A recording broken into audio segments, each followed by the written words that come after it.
How to fix service status unavailable on Android phone. Hello guys, in today's video I'm gonna show you how to fix this problem easy and quick on any Android phone. First, open settings and then just type here apps or applications, and here we'll find it, and then just scroll all the way down until you find WhatsApp, and once you're here just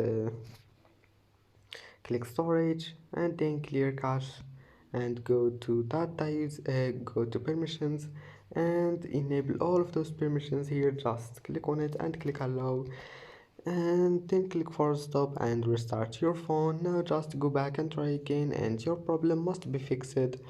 And that's it for today's video. If you like this video, don't forget like and don't forget subscribe, and thank you for watching this video until the end, and see you in the next video.